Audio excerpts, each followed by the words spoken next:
Com aqueles que chegaram e partiram, aprendemos a lidar com a saudade. Com aqueles que nos fizeram o mal, aprendemos a perdoar e seguir o nosso caminho sem rancor. Com aqueles que nos fazem feliz, aprendemos ainda mais sobre gratidão. Cada pessoa que passa e que fica em nossa vida tem o propósito de nos ensinar algo. Sigamos aprendendo sempre, na certeza de que tudo é bênção, se nos torna mais fortes e mais sábios no final. Bom Dia Pela Manhã está no ar. Pela Manhã, oferecimento Casa Moura, a líder dos preços baixos, e 89.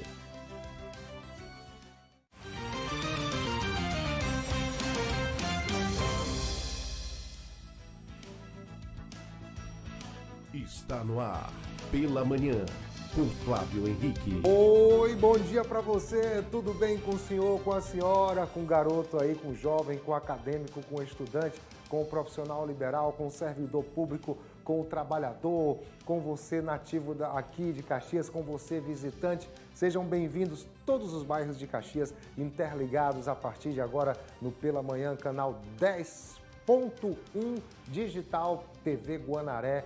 É uma alegria estar com você e neste dia 5 de novembro nós vamos ver. Finalizada em Caxias a Semana Nacional de Ciência e Tecnologia. Teremos aí profissionais gabaritados que ministraram oficinas, minicursos, palestras. Os recentes casos de ataques de raposas a humanos na zona rural de Caxias levaram a UVZ a elaborar um plano de ação emergencial para intensificar o controle do vírus. Nós estamos conscientizando a população do que deve ser feito para que nós não tenhamos o desenvolvimento do vírus da raiva humana. E ainda hoje você vai ver que o advogado e militante do Partido Verde, Gabriel Tenório, foi o entrevistado do programa Contraponto na Rádio Guanaré FM. São estas e outras informações a partir de agora no seu programa Pela Manhã.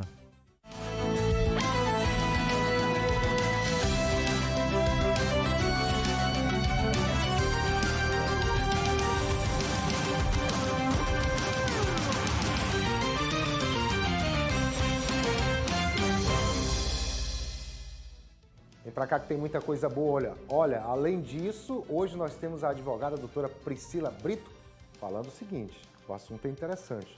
Em caso de divórcio, como é que é a questão da partilha de bens?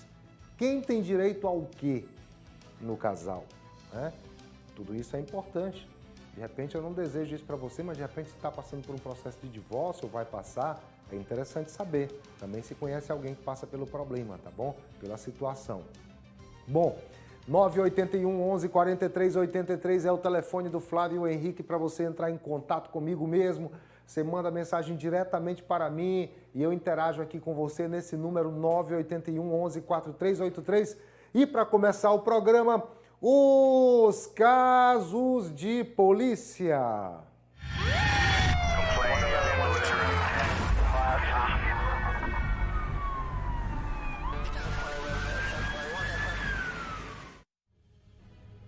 Quero lhe dizer que um homem estava preso na UPR de Caxias. Ele teve um surto psicótico dentro da cela e morreu. Meu Deus! Ele chegou a ser levado para a unidade de pronto atendimento, mas não teve jeito, viu? Mais informações com ele. Gilson Rangel na tela da Guanaré, na tela do Pela Manhã. Gilson, conta pra gente. Fala aí, Gilson. Foi por volta de 9h30 da noite deste domingo que o apenado Erismar Craveiro de Souza, que tinha 32 anos, começou a ter o surto psicótico dentro da cela onde estava na unidade prisional de ressocialização, UPR. Imediatamente foi levado à UPA, Unidade de Pronto Atendimento, pelos agentes desta unidade prisional. Ele recebeu medicação e por volta das quase 4 horas da manhã, quando retornava à UPR, em mediações ali do bairro Refinaria, ele voltou a passar mal. O Serviço Móvel de Atendimento de Urgência SAMU foi acionado. Quando o médico chegou para fazer os primeiros atendimentos ao Erismar, foi constatado que ele já estava sem os sinais vitais, confirmando o óbito no local. Nós conversamos com o assistente técnico Kilson Araújo, que traz mais detalhes sobre esta ocorrência. Esse fato foi comunicado através do delegado Jair. Esse rapaz, o delegado Jair, dando cumprimento a um mandato de prisão preventivo expedido pelo juiz titular da primeira vara de execuções penais de Brasília, certo?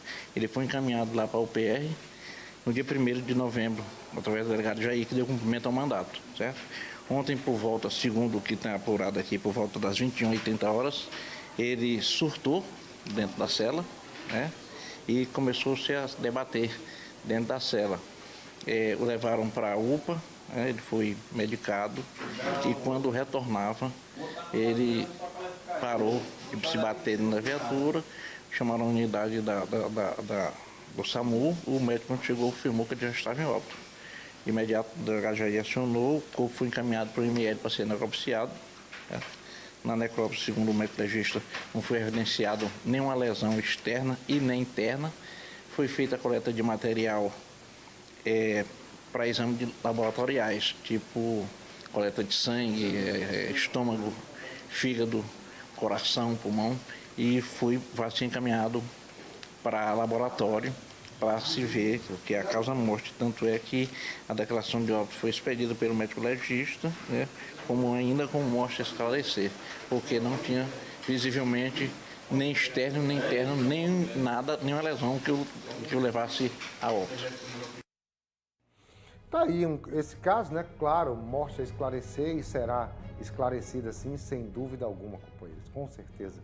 A polícia, né, faz o seu papel de apurar o fato, de trazer as informações à sociedade e ainda terá aí, claro, um desdobramento para o esclarecimento desse caso ocorrido aí com um apenado lá da UPR, Unidade Prisional de Ressocialização.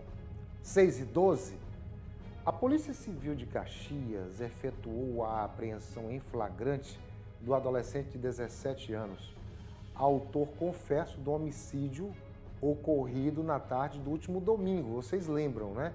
Foi domingo, agora dia 3, que vitimou o João de Souza Silva, de 41 anos. O autor, a vítima e outras pessoas estariam bebendo em uma residência, situada ali no bairro Fazendinha, quando aconteceu um desentendimento entre eles e o adolescente de 17 anos desferiu golpes de faca contra o homem. A Polícia Civil iniciou as investigações e apreendeu o jovem na casa de um parente localizado no campo de Belém. O adolescente ainda tentou fugir, pulando vários muros, mas foi contido pelos policiais, é claro.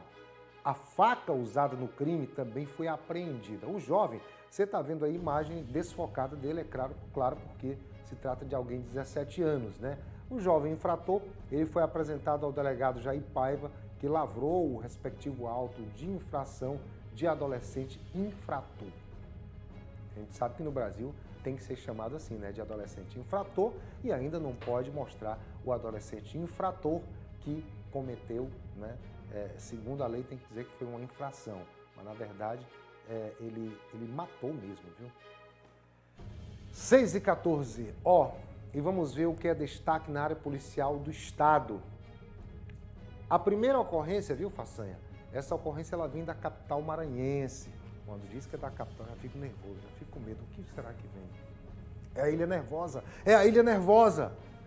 Uma babá, cara de pau, sem vergonha na cara, criminosa, do mais baixo nível, foi presa por envenenar duas crianças. Não sei, me parece que eram gêmeas, não sei, vamos ver aí. Eram gêmeas, né? Meu Deus, que barbaridade. Que coração é esse? Que ser humano é esse? Ou que tipo de monstro é esse? Que tipo de gente é essa? Onde é que esse tipo de gente tem que estar? Como merece estar? Vamos conhecer o caso aí, vamos conhecer juntos esse caso. Olá a todos os telespectadores do programa Pela Manhã. A gente vai agora com os casos de polícia. Flávio, um fato que chamou a atenção de várias pessoas no estado do Maranhão e ainda repercute negativamente em toda a imprensa a nível estado com relação à prisão de Gilvani Raquel Silva de Oliveira. Ela foi a babá suspeita de tentar envenenar 2 gêmeas de 4 anos na capital maranhense. Segundo as informações da própria polícia, do delegado responsável que está à frente das investigações, Walter Vanderlei, Gilvani Raquel só foi localizada após um dos investigadores se passar por um líder religioso que tinha intenção de ajudá-la. Após marcarem um encontro, ela foi presa e encaminhada à delegacia de Araçagi. Gilvani Raquel, ela prestou depoimento e assumiu que fez com que as crianças tomassem o remédio. Mas, segundo ela, não houve intenção de matar as gêmeas. O medicamento ingerido pelas meninas foi o clonazepam e causou efeito imediato nelas. As 2 permanecem na UTI de um hospital particular da capital. Ainda sobre o caso dessa babá, o delegado explicou que deverá concluir o inquérito em breve, ainda esta semana, e que a suspeita passará por uma audiência de custódia lá na capital, por uma audiência de custódia, como estou mencionando, quando será decidido se ela permanecerá presa ou não. Gilvani Raquel vai responder por duplo tentativa de homicídio. E nós vamos acompanhar esse caso, né, o fim desse caso aí, na capital. Voltamos aos estúdios. E graças a Deus, a gente sabe aí que as crianças, né, estão vivas, né, estão aí se recuperando e vão se recuperar. Em nome de Jesus, vão se recuperar essas 2 gêmeas inocentes. Vítimas dessa cadela, dessa cachorra, dessa despreparada, dessa monstra. Isso é uma cadela da pior espécie. Uma desclassificada, uma sem vergonha na cara. Cana nessa cadela, Titanic. Cana nessa cadela desclassificada. Pilantra da pior espécie, rapaz. Gente da pior espécie. Um lixo. Um lixo. Um lixo humano. Tira essa mulher da minha frente, Titanic. Tira essa cadela daí. Calma, seu Flávio, calma. Eu tô tentando, eu fico calmo. O máximo que eu consigo ficar nervoso é esse tanto. Tirou essa cadela da minha frente, graças a Deus.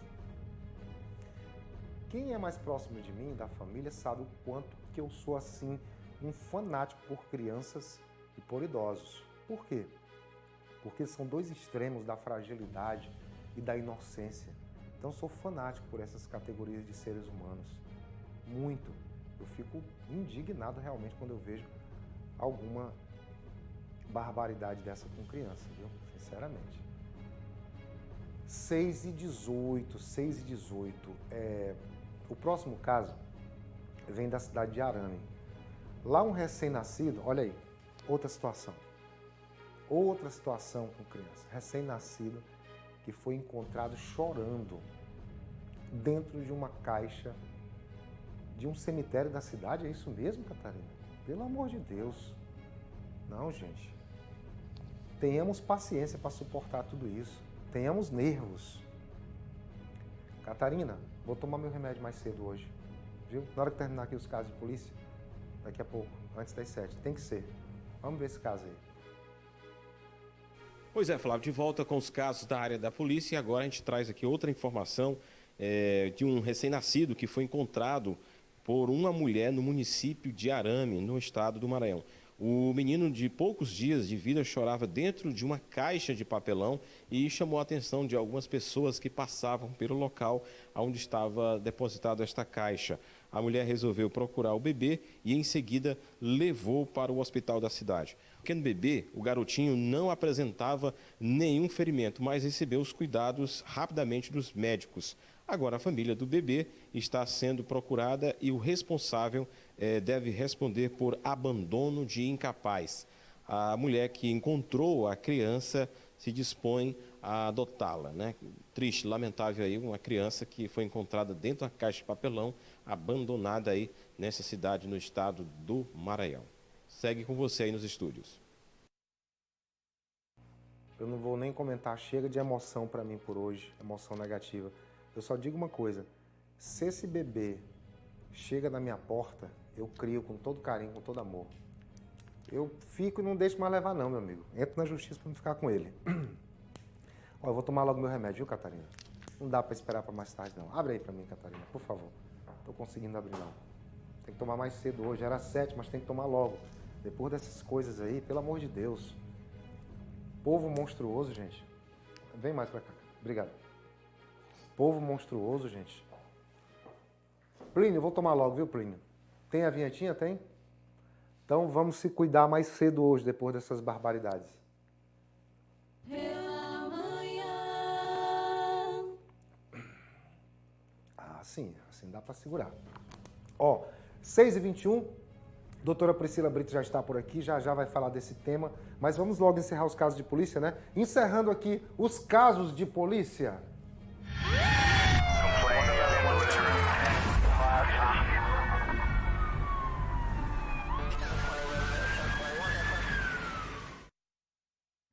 A doutora Priscila Brito já está por aqui, já vai falar no caso de divórcio. A partilha de bens, como é que acontece? Quem tem direito ao quê? O homem, a mulher? Você vai saber tudo isso e muito mais já no programa Pela Manhã. Eu aguardo você.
Ó, se interessa a você, e eu creio que sim, porque se não é com você, você conhece alguém que está em processo de divórcio, tem boas explicações e tirada de dúvidas já com a advogada Priscila Brito, tá?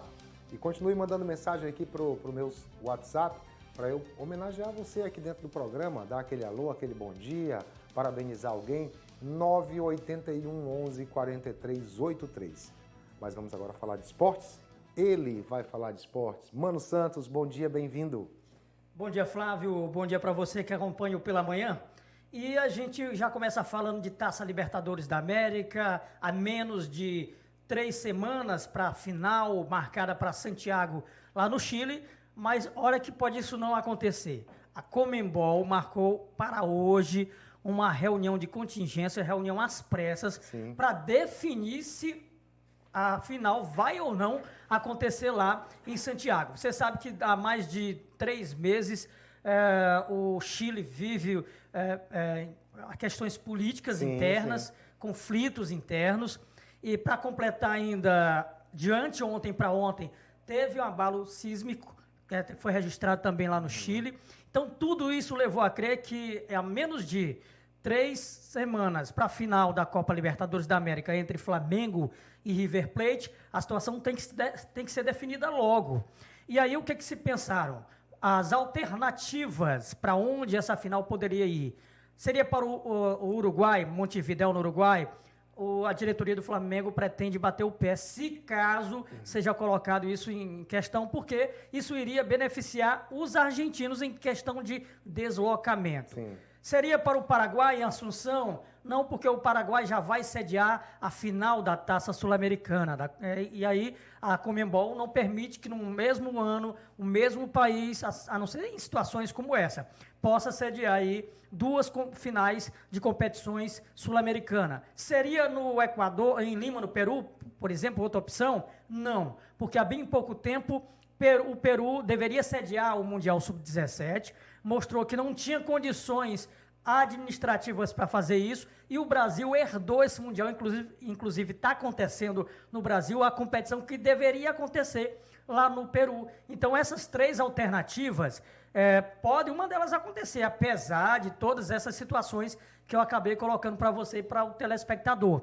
Uma coisa que a Conmebol disse, a última alternativa seria repetir o feito do ano passado, quando o Boca Juniors e o River Plate fizeram a final da Libertadores lá na Espanha, e isso a Conmebol disse que não pretende repetir. A final da Libertadores tem que acontecer aqui. Aí uma quarta opção seria trazer para o Brasil, mas o Brasil já está definido que vai sediar a final o ano que vem. Sim. Seria para a Venezuela, vive em conflitos políticos também. Sobraria Colômbia ou Bolívia, que também não vão, essa questão política interna tem sido uma pedra no caminho para a Conmebol definir onde é que vai ser a final da Taça Libertadores da América. Realmente. O certo é que vai ser definido hoje. Sim, em regime de urgência. Em regime de urgência. Pode que de repente decida hoje e depois possa ter uma outra modificação? Muito pouco provável, porque tem toda a logística, toda a questão de reserva de hotéis, não só das 2 delegações, mas dos dirigentes, a torcida que está se projetando para ir para essa final, que está marcada para o dia 23 de novembro. Então a situação é meio que complicada e delicada. Sem dúvidas. E por falar em Flamengo, que está na final da Taça Libertadores da América, vamos continuar falando só aqui do Flamengo, que desmontou o Corinthians no final de semana. Aquela goleada por 4-1, no mesmo dia a demissão do Fábio Carille, treinador, e ontem nós tivemos aí o anúncio do pedido de demissão do Emerson Sheik. O Emerson, que é ex-jogador, estava no comando da coordenação de futebol do Corinthians. Nós temos a imagem do Emerson Sheik, para quem não lembra dele. Aí o Emerson Sheik, que ontem à tarde entregou sua carta de pedido de demissão para a diretoria do Corinthians, depois desse resultado de 4-1 para o Flamengo no último final de semana. Mas você pensa que o desmonte só parou por aí? Não, ó. Não. Foram demitidos ainda os auxiliares técnicos Leandro Silva e também o Fabinho, e mais o coordenador de projetos e de planejamentos, o Denis Lupe, que são os caras que estariam mais próximos ali do Carille, que é também o cara que vê o desempenho do time. Então, todas essas peças, quando eu digo peças, são peças que integram o elenco do Corinthians, já não fazem mais parte do Alvinegro, que anunciou o contato com o Silvinho, que hoje está no futebol inglês, o contato com o Thiago Nunes, que é o treinador do Atlético Paranaense, e também até com o Renato Gaúcho, que está no Grêmio. Tem o Dorival, tem mais ou menos uns 5 nomes ainda sendo analisados, e também alguns já foram feitos contatos que podem vir a comandar o time do Corinthians. Mas não pense que o cara vem para comandar em 7 jogos, não. A barreira está bem aí, porque o Corinthians quer um treinador para o final do campeonato. Faltam 7 jogos, 7 rodadas praticamente. Mas os treinadores não querem pegar esse rabo de foguete. Tá? Chegar e pegar 7 jogos. E de repente não for um bom resultado e o time cair, aí fica complicado para trabalhar a temporada de 2020. Bom, do futebol nacional, a gente vem para o futebol local, regional mais precisamente, a Copa FMF. Hoje vamos ter o complemento da primeira rodada. O São José recebe o Santa Quitéria lá em São Luís. Lembrando que o Maranhão estreou com goleada 4-1 sobre o Cordino, o Pinheiro empatou em 0-0 com o Juventude Samas. E essa competição vale vaga para o brasileiro da Série D do ano que vem, sendo que na primeira fase todo mundo se enfrenta, só jogo de ida, e depois temos aí as semifinais. Aqui no futebol um pouco mais regionalizado, mudando inclusive de modalidade, ontem nós tivemos a abertura da Copa Nordeste de Futsal. Está acontecendo em Teresina. A competição começou ontem com 12 equipes representando os estados do Nordeste. O Maranhão tem 2 representantes, mas não foram bem na primeira rodada. O time do Balsas perdeu para o Tamandaré do Pernambuco pelo placar de 6-1. E o time do Sampaio Correia foi goleado também pelo GES do Piauí pelo placar de 5-2. O GES que disputou a Copa Guanaré de futsal esse ano, que nós tivemos aí a transmissão ao vivo da maioria das partidas. Hoje, a segunda rodada, o time do Ceará enfrenta o Sampaio, precisa vencer os times maranhenses para se manter com chances de classificação, porque só são 3 jogos. Perdeu um, se perder hoje já está fora. E esse jogo é 4h. E o outro jogo, o time do Balsas vai enfrentar o AABB Mesa lá de Teresina. No futebol local aqui, Flávio, nós tivemos a primeira semifinal definida da Liga Rural de Futebol Master, aqui pela região do Brejinho. Lá nós tivemos o Estiva, que já havia vencido a equipe de Barriguda pelo placar de 2-0, voltou a vencer, 2-1, se classificou para a final. E nós temos agora uma outra semifinal, Poção contra a União do Sítio, tá? E aí deu União do Sítio o primeiro jogo, a segunda partida dia 16 de novembro, vai ser na localidade de Bambu, entre União do Sítio e o time do Poção. Quem avançar daí faz a final contra a equipe da Estiva.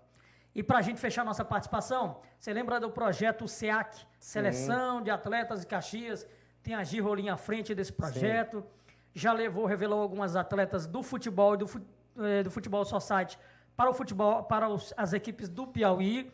Tem boa parte do elenco integrando o time do Fluminense do Piauí. E agora ele vai abrir um leque, agora para o projeto, vai abrir um leque para os garotos. Só que é do futsal. Uhum. Garotos de 9 a 12 anos. A partir deste mês, esse projeto que já atende as meninas, agora vai atender os garotos na modalidade futsal. E o Vanderlei conversou com a Girolim, falando um pouco dessa intenção de colocar, de anexar o futsal ao projeto SEAC. Agora, o projeto SEAC, que já trabalha com meninas em várias categorias, futebol feminino, futsal, e agora vem com a novidade, trazendo também masculino. Como é que surgiu então essa ideia aí, Girolim? Bom, a ideia surgiu porque a gente tem dentro do projeto SEAC, nós temos mães, né, que já tem garotos nessa faixa etária e ficaram nos cobrando. Por que só o feminino? Por que não o masculino também? E aí, de primeiro momento, a gente teve a iniciativa, né? Vamos iniciar dia 28/11, no Mundico Santo, a nossa escolinha, que será destinada a garotos de 9 a 12 anos. Nosso intuito justamente é dar oportunidade para essas crianças brincar, é fazer esse trabalho, aplicar essa iniciação no futsal de forma lúdica, né, de forma brincável, para que a criança possa se divertir e estar sempre ali disposto a estar participando dos treinamentos que a gente vai fazer. Então, um treinamento bastante direcionado, bastante lúdico, né, direcionado justamente para o desempenho dessas crianças, mas sem impor questão de competitividade, vai ser mais cooperativo, jogos e brincadeiras, e quem for participar do projeto SEAC 9 e 12 anos, vai gostar muito. E é isso aí, tem que incentivar as crianças, né? E principalmente os garotos, que infelizmente até então não tem essa categoria de futsal aqui dentro de escolinha sendo trabalhada. E aí a gente está querendo fazer isso justamente para dar oportunidade para os meninos também. Bom, Flávio, é porque, tipo assim, o futsal, ele é trabalhado mais no período dos jogos escolares. Sim. As escolinhas que nós temos espalhadas por Caxias, elas trabalham muito o futebol de campo. Nós temos escolinha na Volta Redonda, do Salobro, tem a escolinha do Sabiá, mas a ideia dela aí é tirar um pouco o foco do futebol e colocar também para o futsal. Claro que se os meninos tiverem aptidão, habilidade para depois sair da quadra e ir para o campo, beleza. Mas a princípio vai trabalhar o futsal. Então é isso, Flávio. Ok, obrigado, Mano Santos. Obrigado você. Bom, 6h38, 6h38. Esse é o seu programa pela manhã. Para você que está em casa, para você que está no mercado, na rodoviária, para você que está na padaria, para quem está no local de trabalho. Vamos às 6h38 conversar com a nossa advogada, a doutora Priscila Brito, que está sempre por aqui, todas as terças-feiras, trazendo um assunto em destaque. É para ler mensagem agora? Algumas mensagens? O número. Olha, vamos colocar o número aí na tela, 981 11 4383, esse para você mandar mensagem para mim, e a gente está divulgando. E já eu vou colocar também aí o número da doutora Priscila Brito, viu? Já dentro do programa, você pode sugerir os próximos temas, você pode interagir, vai poder entrar em contato com ela. Mas vamos lá conversar com a doutora Priscila Brito, a nossa advogada, que está aqui toda terça-feira, colaborando gentilmente aqui com o programa pela manhã, e eu não canso de agradecer, porque realmente é uma colaboração muito importante. Bom dia. Bom dia, obrigada, Flávio. Então, assim, hoje a gente vai falar, semana passada nós falamos sobre a diferença entre divórcio e união estável, né, a questão da dissolução da união estável, e alguns telespectadores passaram a semana querendo saber como era o procedimento pós-divórcio, Sim. a questão da partilha. E aí eu resolvi trazer a temática hoje, né? A gente falar um pouco sobre a partilha, compreender um pouco melhor, porque existe muita dúvida ainda a respeito. Então, eu achei interessante a gente falar um pouquinho sobre a partilha de bens, ou no divórcio ou na dissolução. Muito bem. Então, para você que está interessado, a primeira pergunta. Tenho um imóvel, uma casa, um imóvel financiado durante o casamento em regime parcial de bens. É possível realizar a divisão? Sim. Os procedimentos de imóveis financiados acontecem de que forma? A primeira coisa que nós vamos analisar é, como você falou, o regime de bens. Se ele é em comunhão total de bens, que era o que era feito antigamente. Hoje, o mais usual é o de comunhão parcial de bens, que é aquele em que todos os valores onerosos adquiridos durante o relacionamento, ou seja, desde o dia que eu disse, olha, estou com você, estamos convivendo em união estável, casamos hoje, de hoje em diante, todos os valores onerosos serão atribuídos a essa divisão, a essa partilha futura na hora da dissolução. Então, o que acontece? Imóveis financiados, a gente já deixa bem claro, imóveis financiados é do banco. Ainda não é uma propriedade de ambas as partes. Claro. Mas existe uma possibilidade. Para falar a verdade, existem 3 possibilidades, Flávio. Primeiro, gente, se você tem um imóvel financiado, você está divorciando, você quer saber como vai ficar esse imóvel, a primeira coisa, vocês moram nesse imóvel? É a primeira pergunta que a gente tem que fazer, né? Dentro dessa outro questionamento que você fez. Se eu moro no imóvel, é a mulher que vai ficar, ela vai ficar com a guarda dos filhos. Então, geralmente, o que acontece? É como se ela pagasse um aluguel para o marido, para ela ficar no imóvel. Entendi. Porque vai ter que haver o pagamento das parcelas.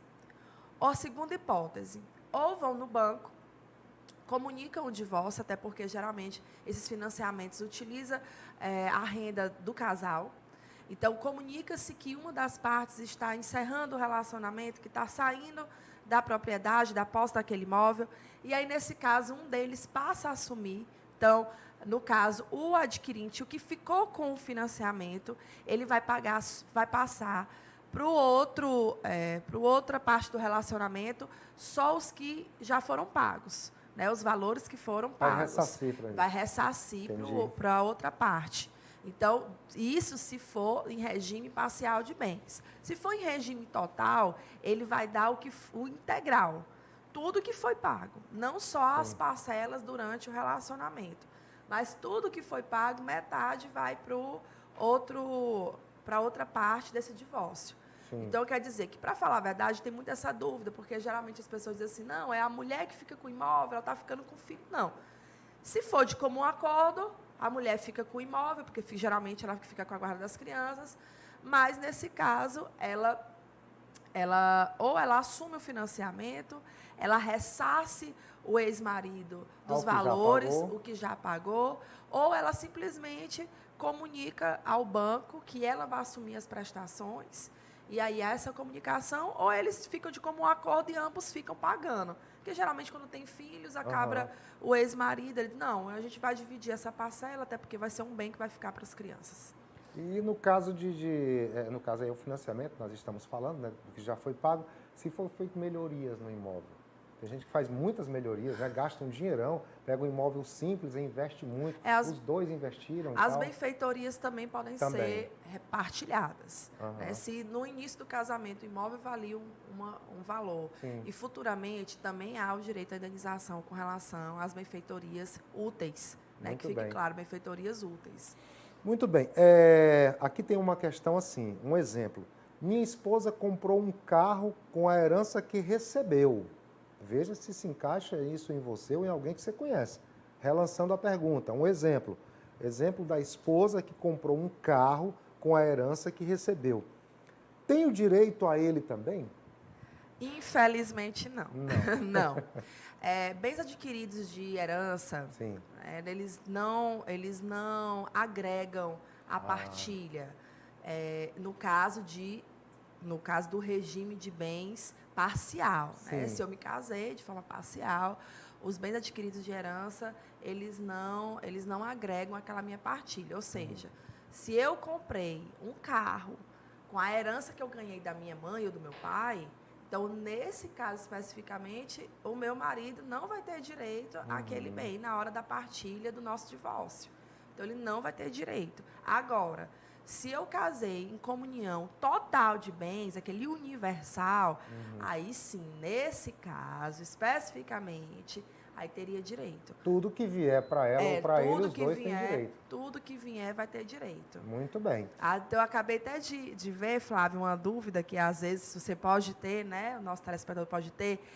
E aquele bem, você falou aí da herança, né? Sim. E quando eu ganho na loteria, Flávio?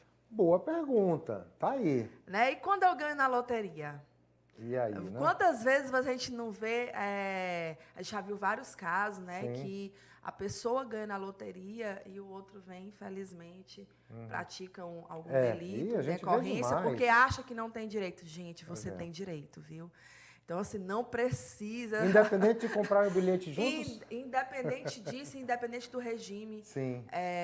Bens adquiridos nessa finalidade têm direito, sim, à partilha. Então, no caso, bens adquiridos com relação à loteria, né, as partes vão ter direito, independente do regime de casamento. Olha aí a importância da orientação de um profissional do direito, porque eu aqui achava que ela ia dizer assim, não tem direito, ele jogou sozinho, ela jogou sozinha.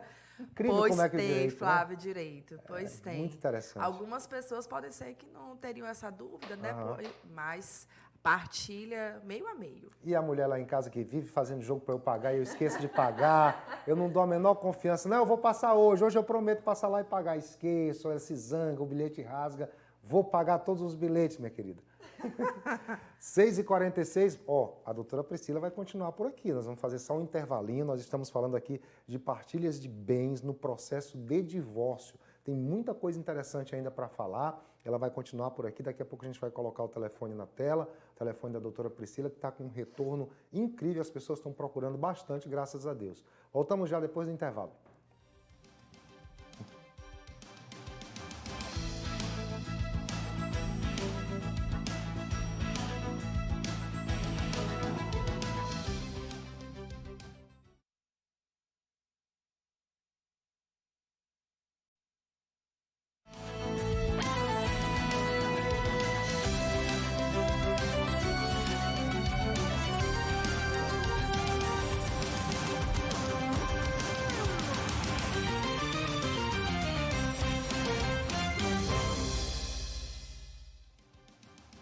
(6h51), como é que está o seu café, casal? Não estão pensando em divorciar não, né? Pelo amor de Deus. Mas a gente está debatendo o assunto aqui, que é o divórcio. De repente você conhece aí um casal de amigos que está por se divorciar ou que se divorciou, você já passa a informação para ele. Estamos com a doutora Priscila Brito, advogada, falando desse assunto. Eu quero até pedir o telefone da doutora Priscila aí, muita gente está às vezes mandando mensagens, né, tirando dúvidas, interagindo com a doutora Priscila, o telefone dela vai aparecer na tela. Lembre-se que o código é 98, viu? É código de São Luís, 98, daquela região ali. Muito bem, mas a próxima pergunta é o seguinte: posso pedir o pagamento de aluguel à minha esposa que ficou no imóvel? No caso aí, a ex-esposa, né, teve o divórcio, aí ela ficou no imóvel, aqui no caso de um imóvel que já era propriedade dos dois, não é imóvel financiado, é um imóvel particular. Separou, divorciou, a minha esposa ficou com o imóvel. Eu posso pedir o aluguel dela? Pode. Olha aí, viu? Atenção, homens. Pode. Nesse caso, Flávio, são situações em que eles não querem vender o imóvel. Sim, sim. E dentro do processo de divórcio, eles decidiram que não vão vender o imóvel, vão ficar para os filhos.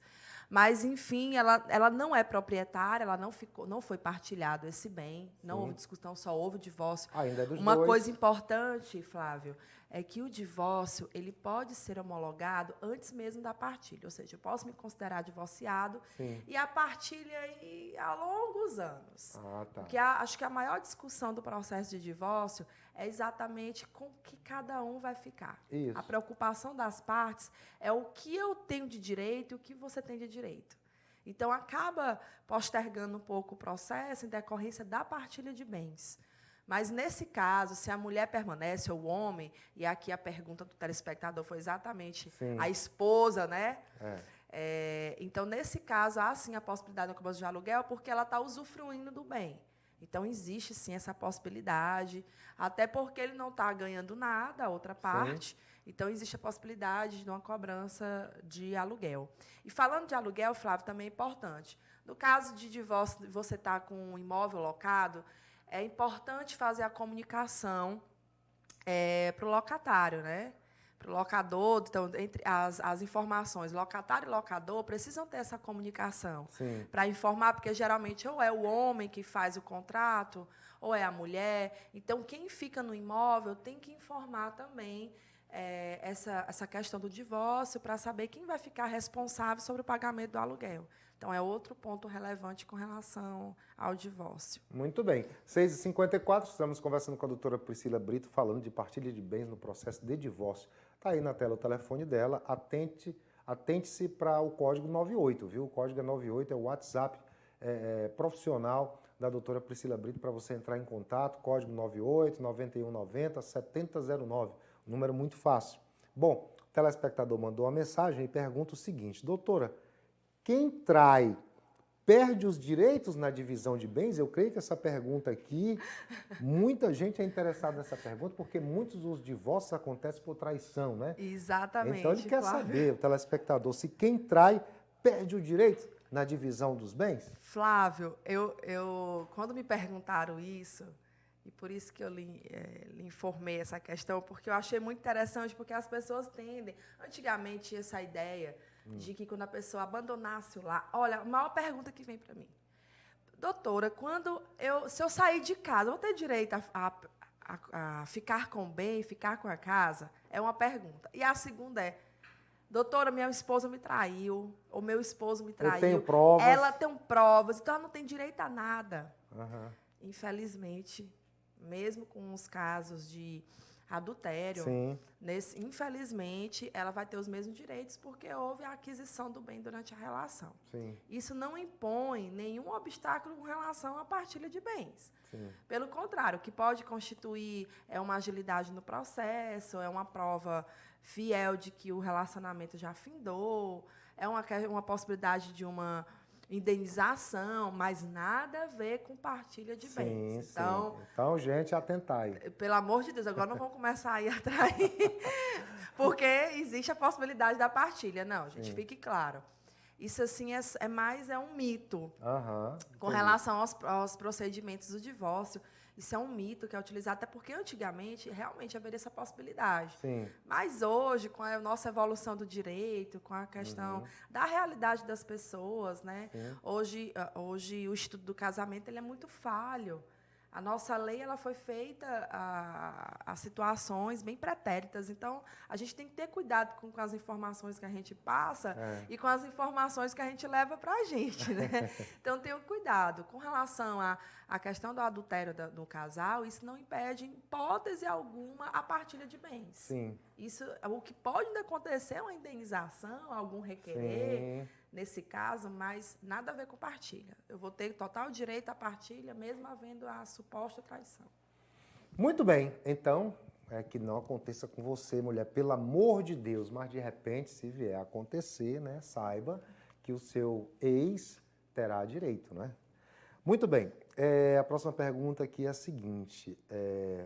Quanto a imóveis, né? Quanto a imóveis ou casa, enfim. Se houver construção em terreno de terceiros, isso aqui acontece muito. Vou construir no terreno da minha sogra. Vou construir no terreno do meu sogro. Enfim, acontece muito isso. O casal deve pleitear o direito em ação diferente ao divórcio e em face do proprietário? Pois é, Flávio. Uma dúvida constante. Esse final de semana mesmo, foi uma telespectadora entrou em contato perguntando eu construí minha casa no terreno doado pela minha sogra. Sim. E nós construímos a casa e agora ela está querendo me tirar da casa com os meus filhos. Então, às vezes, há o fim do relacionamento e há essa situação muito chata, né? Porque acaba a amizade também com a família do casal. Acaba um pouco dessa amizade. E aí, a sogra, nesse caso, ela pediu o imóvel. Sim. Pediu o imóvel porque disse que o terreno era dela, que ela deu só enquanto eles eram casados, e que agora não são mais casados e que ela não tem direito, que ela tem que sair. Mulheres e homens, Isso aqui eu vou trazer para os dois, porque isso acontece com ambas as partes. Isso aqui não é uma coisa que acontece só com a mulher. Sim. Mas, nesse caso, existe sim a possibilidade dela permanecer no imóvel. Contanto que, tanto eu posso entrar dentro do processo de divórcio, como eu posso entrar numa ação separada. Porque não quer dizer que ela me deu temporariamente enquanto eu usava. E aí a casa que eu construí, como é que fica? Quer dizer que agora eu construí, foi a título oneroso, nós construímos juntos durante a relação e eu simplesmente vou deixar a casa lá. Nesse caso, gente, existe a questão do ressarcimento sobre o valor do imóvel. Ou a outra pessoa é ressarcida com relação ao valor do terreno, ou eu vou ser ressarcida com relação ao valor do imóvel. Mas nem eu perco, nem a outra parte perde. Muito bem. Que fique claro, nenhuma das partes perdem. Nenhuma das partes perdem. Entendi. Entendeu? É o horário da doutora sinalizando que ela tem que levar a filha para a escola daqui a pouco. Eu vou logo entregar. Gente, perdão. Eu vou logo entregar. Já silenciou, doutora? Já. Pois é, mas é só daqui a pouco. Como é que é o nome da sua filha? Bárbara. Bárbara, segura um pouquinho aí, viu, Bárbara? Ela vai já. Vai lá. Então, nesses casos, que fique claro, né? Eu tenho direito a permanecer no imóvel. Eu, como proprietária da casa, não do terreno, eu tenho direito a permanecer no imóvel, mas eu entro com uma ação contra minha sogra, nesse caso, já que seria minha sogra, proprietária do terreno, que seria esse terceiro. Eu entro com uma ação contra ele, solicitando a posse. Então, o máximo que pode acontecer, o juiz, é requerer uma indenização com relação ao terreno. Entendi. Até porque ela não vai perder a casa que construiu. Ou seja, nenhuma das partes vai perder, Nenhuma das partes vai perder. Entendi. E também aquela coisa, digamos no caso da mulher que fica no imóvel e o homem sai, tem os filhos, né? Está ali com os filhos. Eu creio que tudo isso deva ser levado em consideração também. O juiz, é muito uma questão de interpretação do judiciário. Então, o juiz acaba analisando parte a parte. Mas, nesses casos, ou eu entro com uma ação normal, requerendo a propriedade total do imóvel, né, porque lá tem o terreno e a casa que foi construída, ou simplesmente no meu processo de divórcio eu vou requerer isso e recolho a indenização, repasso para a mãe do meu ex-companheiro, se for nesse caso. O que deve, a partir daí, ter uma relação muito difícil entre sogra, nora, enfim. Problema. Esse caso dessa pessoa que entrou em contato comigo, dessa telespectadora, eu acho que é um relacionamento bem abusivo, porque a sogra realmente está querendo tirar ela do imóvel. Verdade. Bom, para a gente finalizar aqui, eu vou trazer aqui uma questão. Eu tenho certeza que muita gente tem essa dúvida, tendo em vista que Caxias tem muitos imóveis financiados pelo Minha Casa Minha Vida. Temos ali Vila Paraíso, temos o Residencial Eugênio Coutinho, tem Sabiá, eu creio que também alguns imóveis, né? Então são muitos imóveis. Só na Vila Paraíso são 3.000 imóveis. E tem gente assistindo a gente agora na Vila Paraíso, no Sabiá, no Eugênio Coutinho, que tem essa dúvida. E no caso do imóvel financiado pelo Minha Casa Minha Vida, como é que fica? Porque tem muitos casais recém-casados aí que estão nesses imóveis e pode acontecer o divórcio. Como é que é? Porque o imóvel é pelo programa do governo. Né? Com certeza. É uma lei de 2009 que garante à mulher, para falar a verdade, o homem e a mulher vão lá fazer o contrato. A dúvida é se eu ganhei aquela casa, não é a título oneroso. Que fique claro, porque você paga uma taxinha, então não deixa de ser a título oneroso. Aí eu vou lá com meu esposo, o contrato fica no meu nome, eu como mulher, porque eles sempre levam em consideração o lado mais frágil da relação. Eles até analisam muito essa lei com relação ao projeto Minha Casa Minha Vida, porque eles questionam muito, então é uma lei feita para a mulher, e aí os direitos iguais, onde é que está? Mas é mais uma relação, porque geralmente nesse tipo de relacionamento, a mulher não tem nenhum imóvel, o homem também não tem. Geralmente a mulher que vai ficar com a guarda das crianças. Então, ele já resguarda antecipadamente essa propriedade desse imóvel. Então, na hora que há a dissolução, a mulher permanece usufruindo do bem. Aquele bem, para falar a verdade, ele não pode ser vendido. É um bem que eu vou ter que ter o usufruto do imóvel. Sou eu que tenho que utilizar, não é um terceiro, não é um quarto. E o máximo que pode ocorrer com relação ao homem nessa relação é que, se ele tiver a guarda da criança, então, nesses casos, ele poderá ficar no imóvel. Mas uma das partes vai ter que sair. Entendeu? Não fica os dois usufruindo do imóvel. Mas não pode haver a venda desse imóvel, até porque esse bem foi adquirido. Agora, tem outra situação, gente. Aqueles casos em que foram a título oneroso, que utilizaram também do Minha Casa Minha Vida, mas que eu utilizei do meu FGTS para fazer o pagamento, que aí já é uma outra situação. Aí, nesse caso, sim, diferentemente daqueles projetos em que eu tenho aquele sorteio, que eu ganho o imóvel, desses casos, há, sim, uma partilha normal, como qualquer outra, dependendo só do regime de bens, né, o qual eu fiz o casamento. Se foi parcial, se foi total, se foi por separação total. Então, vai depender muito do tipo de regime de bens o qual eu constituí meu casamento, ou a dissolução, né? Muito bem, pessoal. Falamos hoje aqui de partilha de bens no processo de divórcio. Tem mais alguma dúvida? Quer sugerir algum tema? Entre em contato com a doutora Priscila. O telefone vai aparecer logo aí embaixo. Você entra em contato pelo WhatsApp, faz algum questionamento a ela. Esse é o número comercial dela, o número profissional, né? E aí você sugere algum tema também, como muita gente vem sugerindo, vem mandando mensagem, interagindo. Os telespectadores estão bem ativos. Certo. Final de semana, então sábado e domingo as ligações estão sendo mensagem do WhatsApp. Gente, não tem problema, não tem problema nenhum com relação ao horário. Podem tirar suas dúvidas, sugerir temas. Claro. Esses temas que eu venho trazendo com relação a divórcio, dissolução, partilha, esses últimos temas, guarda, todos são temas sugeridos por vocês, que eu acho que, se vocês têm dúvidas, nós estamos aqui para tirar essas dúvidas. O que eu não tiver conhecimento, eu estudo, mas trago aqui para vocês. Então, todas as informações que vocês precisarem, a gente está aqui para esclarecer essas dúvidas e estamos à disposição. Então, entre em contato com a TV Guanaré, entre em contato com o nosso telefone que está aí, né, na telinha. Então, entrem em contato, solicitem as informações e a gente vai esclarecer todas as dúvidas que vocês tiverem ou que eu puder, né, esclarecer ou tirar da melhor forma possível. Muito bem. Muito obrigado, doutora. Bom dia. Viu? Eu que agradeço, Flávio, e até a próxima terça. Até a próxima. Bom dia e vamos fazer um intervalinho comercial. Sua mamãe já está indo, viu, filhona? Tchau, gente. Tchau.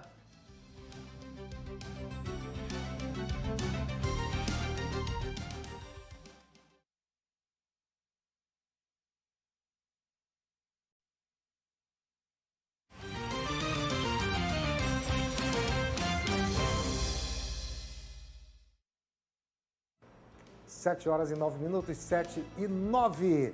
Estamos no Pela Manhã com você. Eu sou o Flávio Henrique, é uma alegria estar contigo aqui, viu? Vamos para o Mano Santos. O Mano Santos já participou no esporte, está na rua agora para trazer o ao vivo muitas informações importantes. Mano Santos, é com você e Jossano Façanha.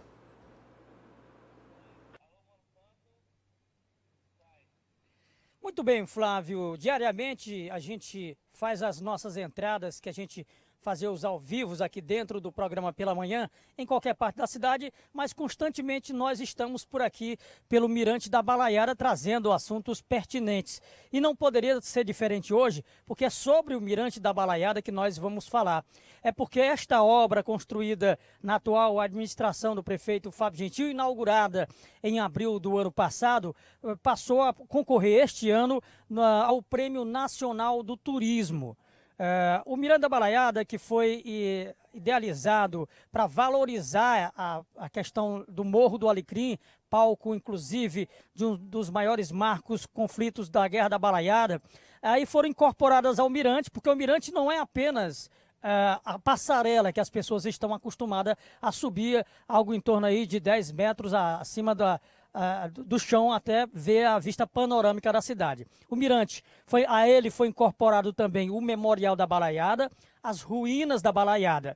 E aí algumas outras coisas que fazem parte do Mirante, como a trilha ecológica, o setor de praça de alimentação, a parte de livrarias, dentre outras. Aqui, essa área aqui que é muito utilizada, inclusive essa área aqui atrás, onde eu estou falando, é uma pracinha onde é muito utilizada para a realização de books fotográficos, principalmente do pessoal que está fazendo aí formatura do ensino superior. Então, tudo isso, todo esse conteúdo, esse contexto, fez com que o Mirante da Balaiada fosse catalogado pelo Conselho Nacional do Turismo e este ano vai concorrer ao Prêmio Nacional do Turismo, na categoria aproveitamento do patrimônio cultural para o turismo. É aquilo que eu falei. Aqui já existia as ruínas, já existia a edificação do Memorial da Balaiada, mas faltava alguma coisa. E aí o prefeito Fábio Gentil, com o projeto visionário e moderno, construiu esse mirante, que aí vai concorrer ao Prêmio Nacional do Turismo. A solenidade de entrega da premiação vai acontecer no dia 5 de dezembro, lá em Belo Horizonte, Minas Gerais, e inclusive as pessoas podem entrar no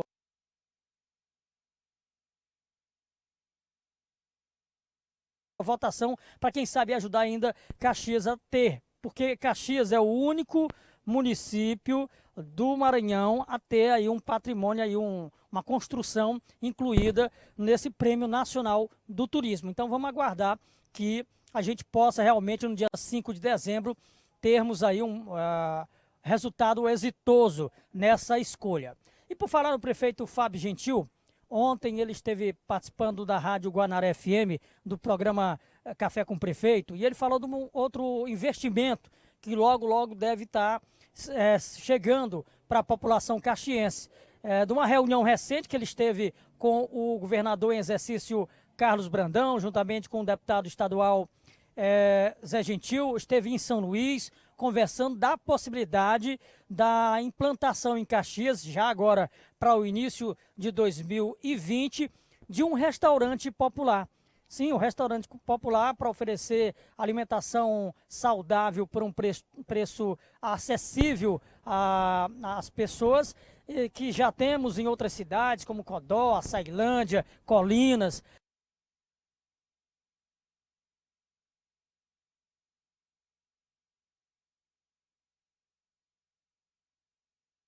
Conversando com o governador em exercício, Carlos Brandão, para que veja essa possibilidade da construção aqui em Caxias, já no começo do ano que vem, de um restaurante popular. O local já foi, inclusive, escolhido, foi a aquisição que o município fez lá do prédio onde funcionava a União Artística Operária Caxiense. Agora a gente fala de previsão do tempo. Hoje, terça-feira, segundo a meteorologia, a mínima de 23, a máxima de 38 graus, aos ventos de no máximo 12 km por hora, a umidade relativa do ar entre 24 e 88%. Existe previsão de pancadas de chuva rápidas tarde e noite. Agora pela manhã, céu encoberto, mas a maior parte dele céu claro com sol bastante forte. E para a gente fechar nossa participação hoje, datas comemorativas, hoje é o dia do protético. Aquelas pessoas quando antes ainda o profissional de odontologia não tinha essa regularização, era o protético que ia lá fazer aquela chamada peça para você corrigir alguma deficiência bucal no dente. Também hoje é dia do rádio amador e dia nacional da língua portuguesa. Com as imagens de Jossano Façanha, eu volto para o estúdio do Pela Manhã, contigo aí, Flávio Henrique. Jossano Façanha, olha, legal, né? Dia também nacional da língua portuguesa.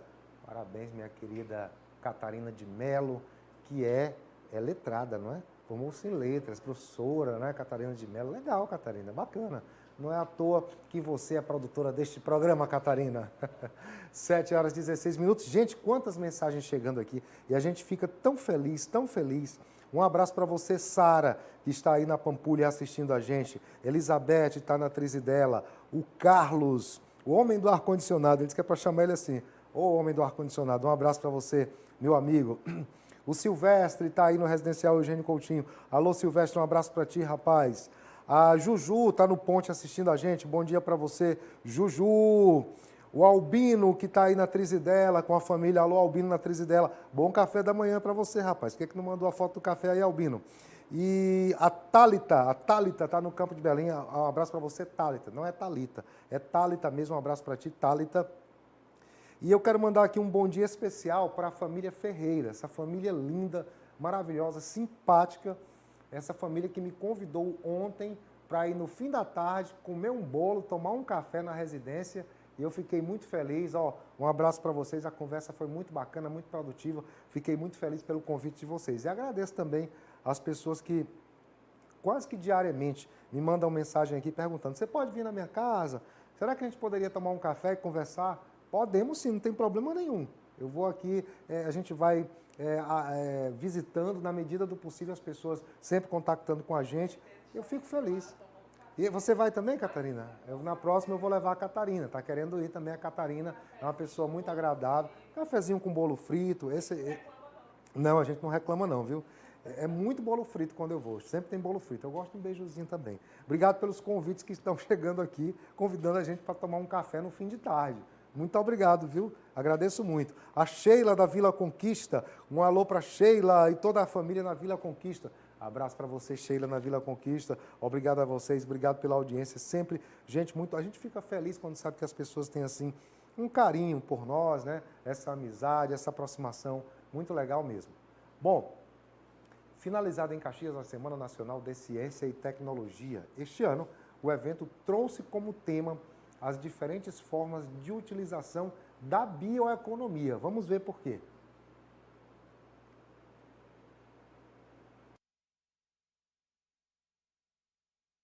Neemias é aluno do curso de Agroindústria.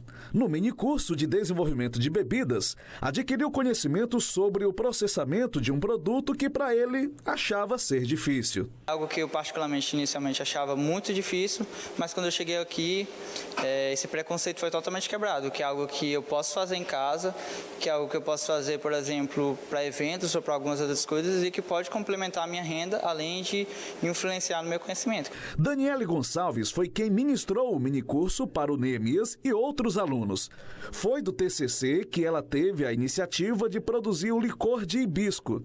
A ideia leva também ao incentivo de empreender. Eu dei um minicurso para eles, ensinando as formulações corretas do licor, o passo a passo de produzir o licor, o que consiste o licor. E eu ensinei a eles a produzir o licor de hibisco, que é o meu produto.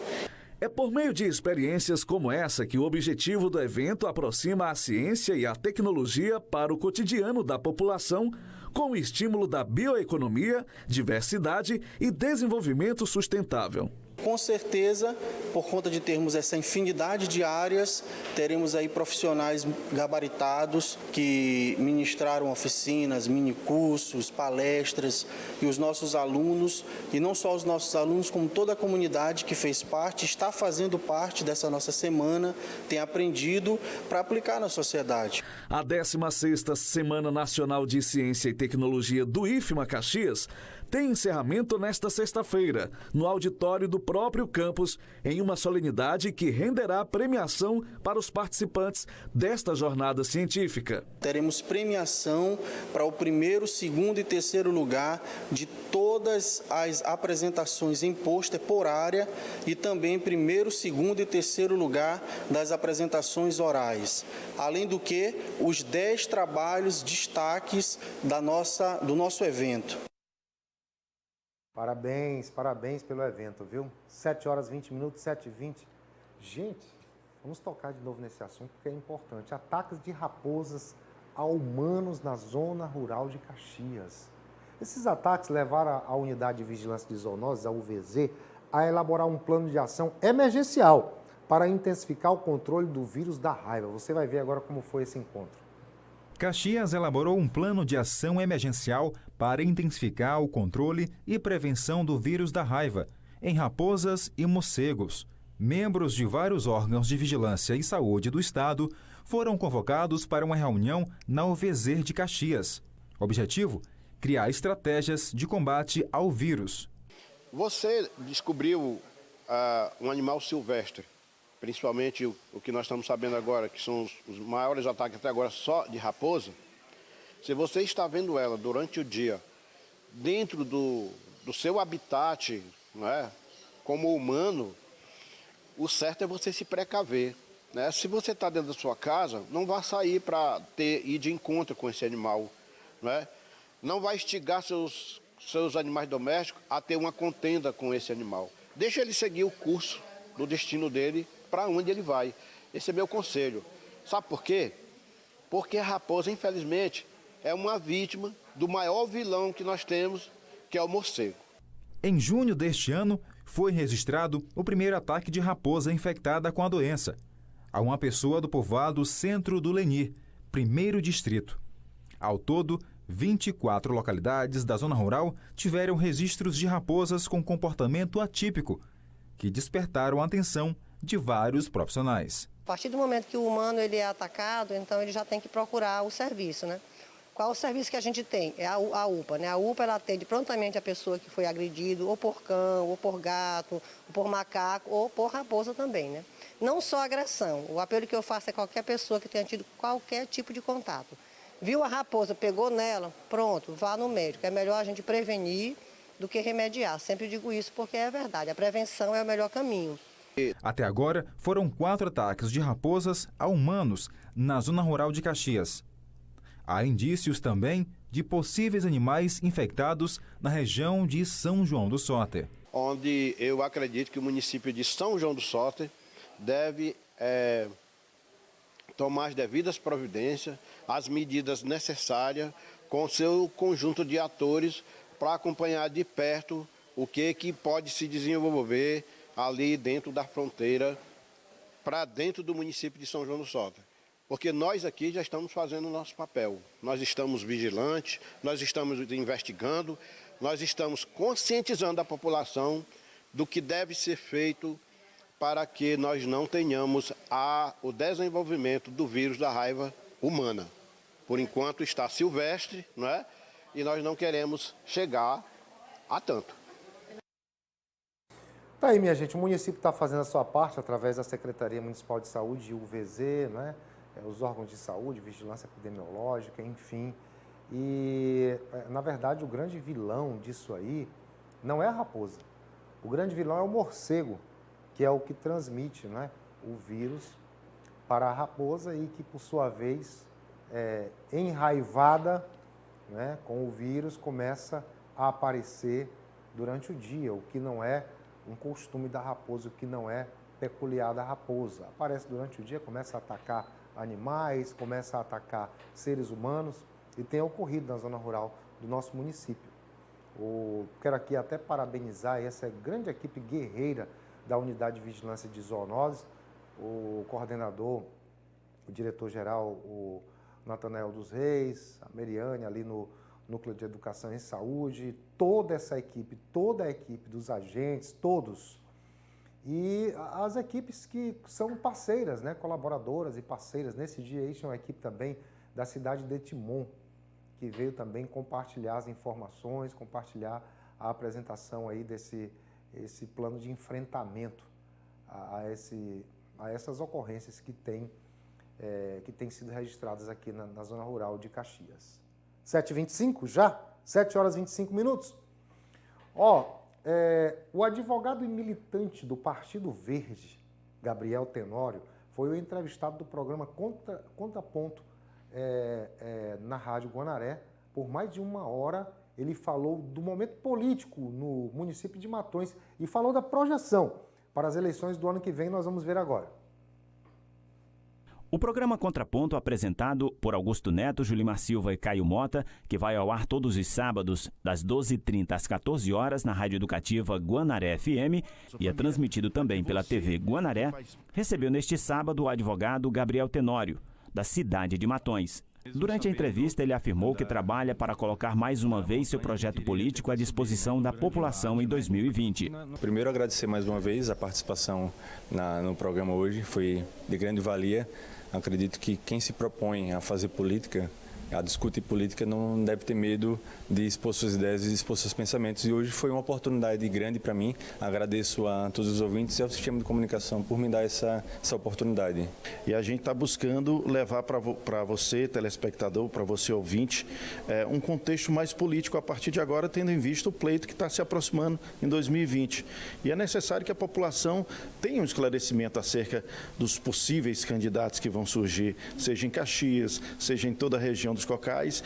Gabriel Tenório disputou as últimas eleições e obteve mais de 47% dos votos.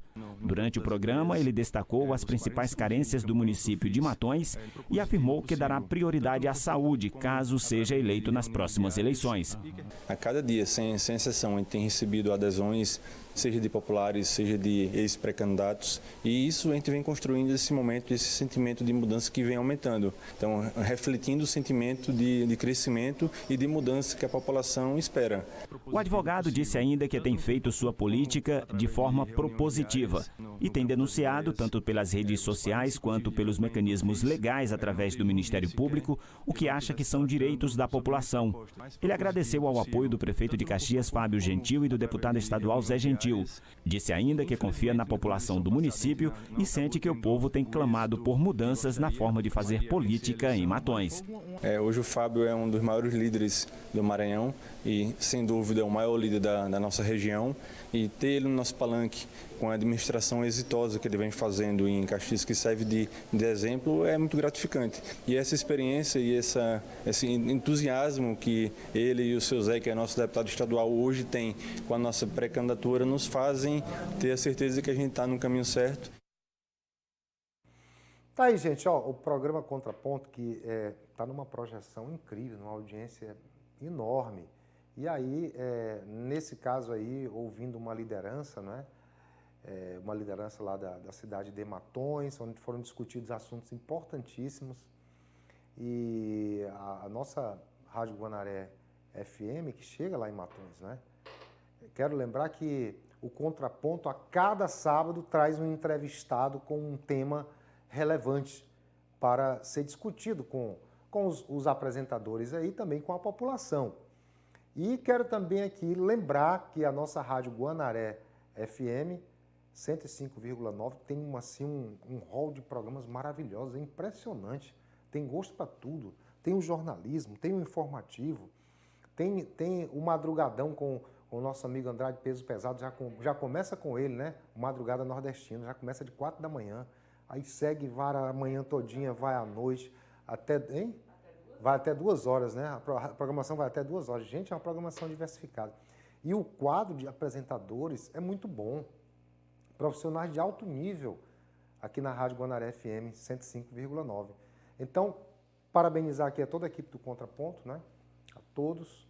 E também as pessoas que vêm como convidados participar. A cada sábado é interessantíssimo a gente estar escutando o Contraponto. Ó, as pessoas mandando mensagem. 7h29 já é isso tudo, gente. Eu quero explicar aqui, né? A Catarina pediu que eu hoje tomei o remedinho mais cedo, né? Era para ser às 7, tomei às 6 e pouquinho, porque eu me exaltei um pouco aqui dentro do quadro dos casos de polícia, porque teve caso aí de uma tentativa de homicídio a 2 crianças, e eu fiquei realmente um pouco emocionalmente mal, aí eu tive que tomar logo o remédio. Finalizar, Catarina? Um bom dia para você, até amanhã, beijo a todos, tchau.